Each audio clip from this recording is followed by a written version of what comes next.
If you're 62 years old with $1,200,000 saved, there's a real chance you'll die with more money than you have right now.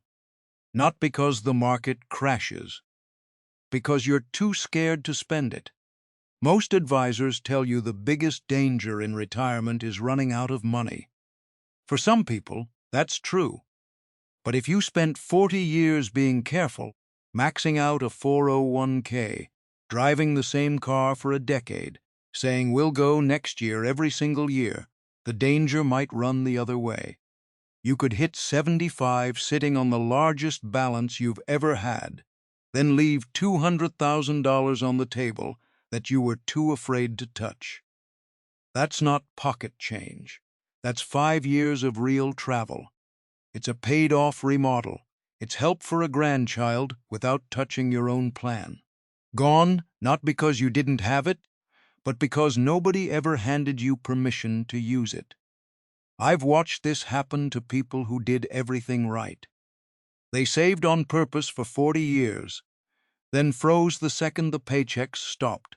Here's the part most advisors won't say in a review meeting. The rule they hand you was built off the worst market conditions in modern history.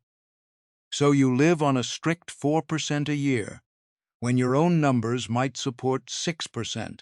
You're not protecting your future. You're rationing a fortune out of habit.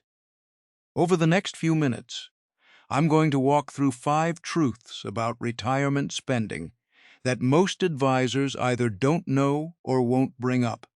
One of them is a simple system, I'll call it the 2% guilt-free transfer, that lets you spend your own money without that gut punch feeling of watching a balance drop.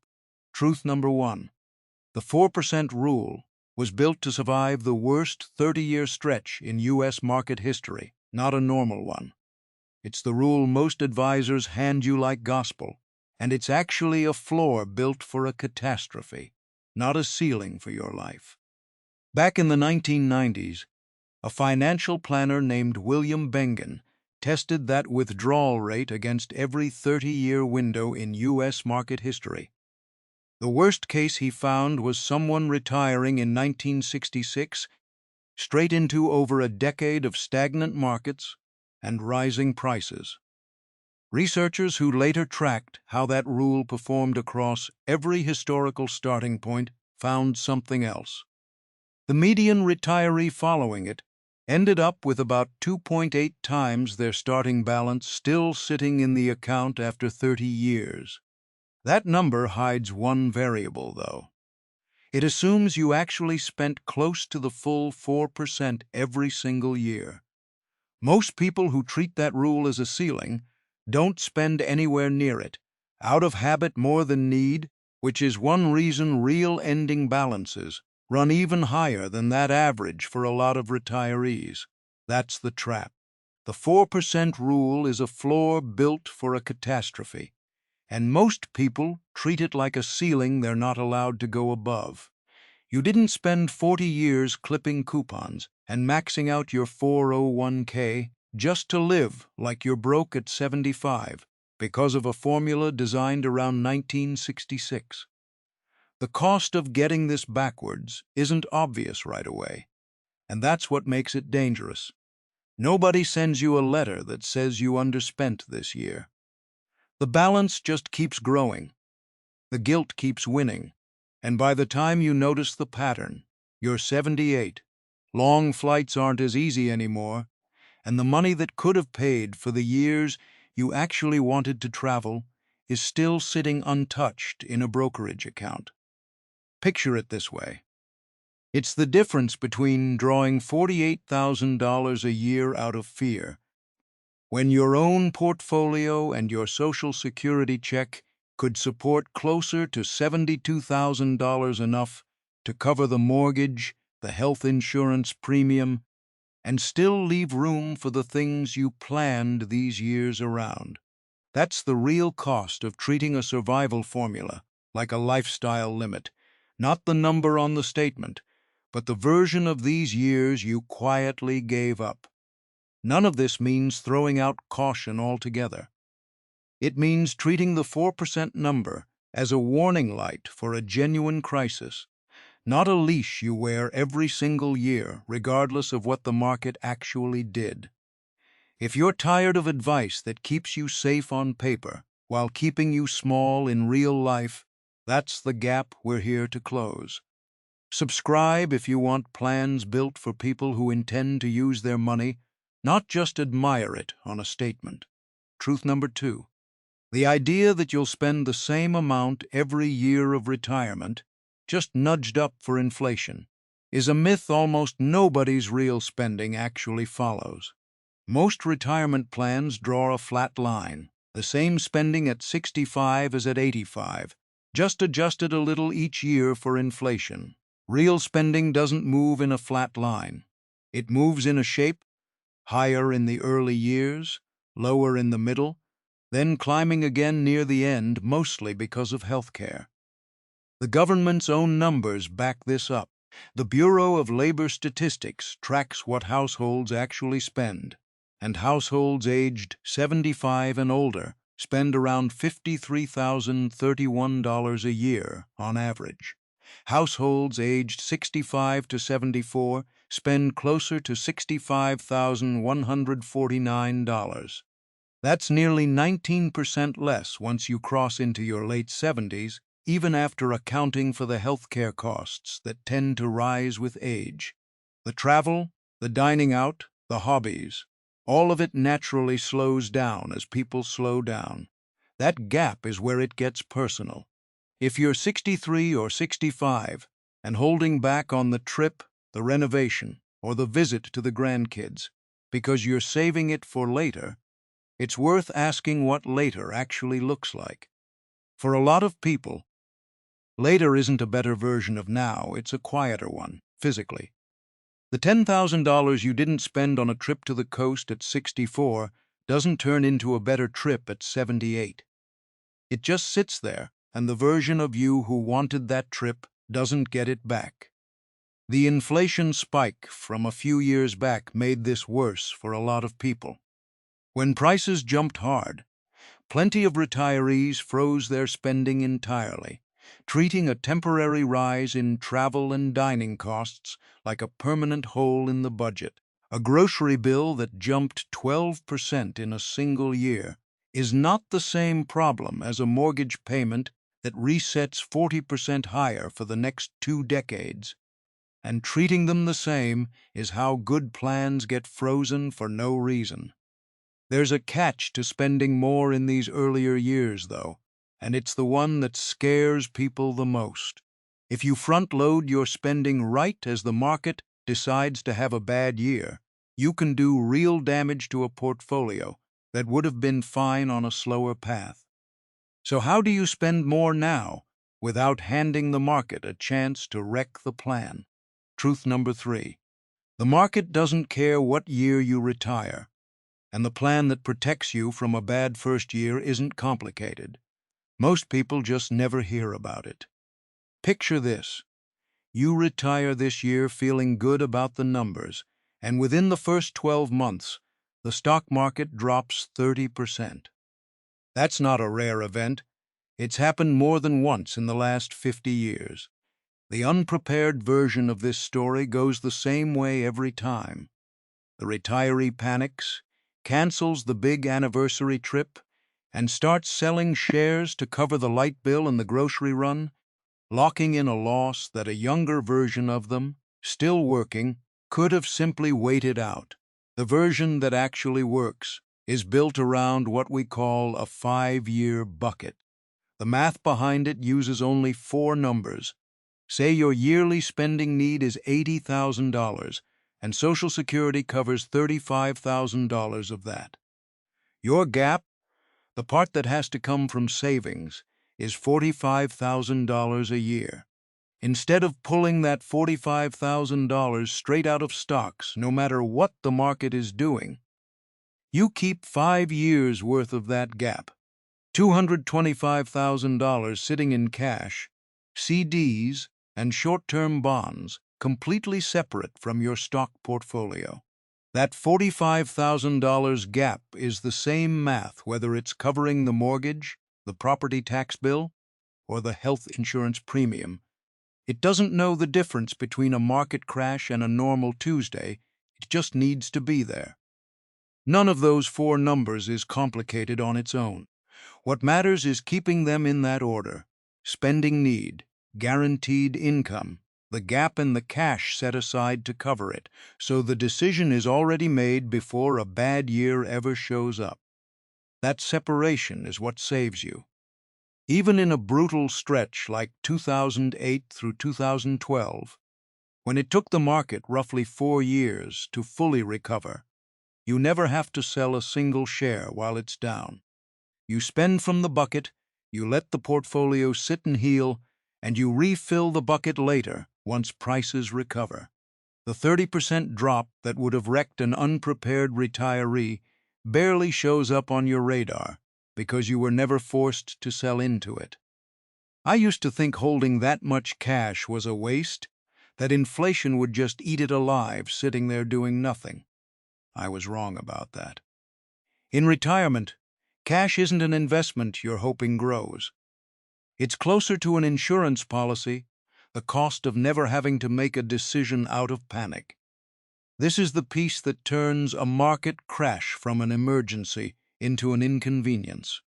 But knowing you need a cushion and actually building one on autopilot, without staring at your accounts every week, wondering if you're doing it right, those are two very different things. Truth number 4. The reason most advisors want to see you once a year has more to do with their calendar than your life. An annual review sounds thorough. It isn't nearly enough. 12 months is a long time for a retirement to drift off course, and most of what actually needs attention doesn't wait for a scheduled meeting to show up.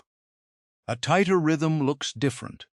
Every month, you'd want eyes on how much of your guilt-free spending you actually used, because a spending plan falls apart fast if nobody's checking whether it's being followed. Every quarter, you'd want to check what we call your guardrails, the upper and lower limits that tell you whether your withdrawal rate needs a small nudge before it becomes a real problem. Once a year is still the right pace for the heavier lifting, tax loss harvesting, and required minimum distribution planning, the kind of work that genuinely only needs a yearly look. It sounds like a small shift in scheduling, but it changes how quickly a real problem actually gets caught. Here's a real example of how fast things can change and how a slow review misses it. The Social Security Fairness Act repealed 2 provisions called the Windfall Elimination Provision and the Government Pension Offset for benefits paid after December 2023. If you were a teacher, a police officer, or another public employee whose Social Security benefit used to get cut because of a pension, that cut is gone now. A lot of people in that position are sitting on more guaranteed monthly income than they were told 2 years ago, and if your plan hasn't been updated to reflect that, you're making decisions off numbers that are already out of date. None of this means your advisor is doing anything wrong on purpose. A once-a-year checkup is simply what their business model was built around. It just isn't built to catch a change like this one in real time. That's not a small oversight. It's the difference between a plan that reflects your actual life and one that's still running on information from before the rules changed. Truth number 5, and this might be the one you need the most. You can have the money, the math can say you're safe, and you can still feel like you're stealing from your own future every time you spend it. That feeling doesn't come from bad math. It comes from 40 years of training your brain to treat every dollar not saved as a dollar wasted. That training worked. It got you to retirement with real money in the bank. But it doesn't turn off automatically the day the paychecks stop. And nobody warns you about that in advance. There's a system that works with that feeling instead of arguing you out of it. Call it the 2% guilt-free transfer. On January 1st, you set up an automatic transfer of exactly 2% of your total portfolio value into a separate checking account, one that has nothing to do with your bills or your regular budget. The rule that makes this actually work is simple and a little uncomfortable at first. That money cannot go back into investments. It cannot cover the electric bill or the car payment. It has to be spent on something that brings you joy within 12 months. If you haven't spent it by then, you don't get to keep rolling it forward. You give it away to family, to grandkids, to a cause you care about. That last part is what makes the psychology click. This isn't permission to be reckless. It's a mission with a deadline, and missions feel different than loose spending. You're not draining your nest egg one guilty purchase at a time. You're executing a plan you already approved, back when you were thinking clearly and not standing in a checkout line arguing with yourself over a purchase. Ask yourself honestly how many purchases you've talked yourself out of in the last year that had nothing to do with affordability and everything to do with guilt. That's the pattern this is built to interrupt, not by lecturing you into spending, but by giving the decision a structure you can trust more than your instincts. I have a client, we'll call her Sarah, who drove the same Honda for over 20 years, past 200,000 miles, because replacing it felt indulgent, even though she could have afforded 3 of them. When we set up her 2% rule, it took her 6 months before she felt okay buying herself a nice espresso machine. A year later, she was planning a trip to Japan, something she'd wanted since her 30s and had quietly given up on. This isn't about hitting some perfect number either. Some years the market's up and 2% is a generous amount. Some years it's leaner, and that's fine, because the point was never the exact dollar figure. The point was building a repeatable habit of letting yourself enjoy a small, guaranteed slice of what you built every single year, on a schedule, without having to renegotiate the guilt each time. That's the real value here. It's not the 2% itself. It's having a structure that finally gives you permission you were never going to give yourself. So here's how to put this into practice, in a way you could realistically start this week. Start by calculating your go-go gap. Take your total yearly spending and subtract whatever comes in guaranteed, Social Security, a pension, anything that shows up whether the market is up or down. What's left is the number your bucket and your portfolio need to cover. Next, fund the 5-year bucket. That means moving roughly 5 years' worth of that gap into cash, CDs, and short-term bonds, separate from whatever's invested in the market. This is the piece that keeps a bad first year in retirement from turning into a permanent setback. Then set up the 2% guilt-free automation for next year. Pick the date, pick the percentage of your total portfolio, and let the transfer happen without you having to remember or decide again every January. Here's a small but real number to build into your floor.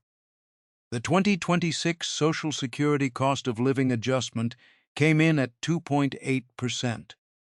If your monthly benefit was $3,000, it's now roughly $3,084 a month. That extra $84 a month, over $1,000 a year, without you doing anything differently, is a natural first deposit into your guilt-free account. One more thing worth checking before you move on.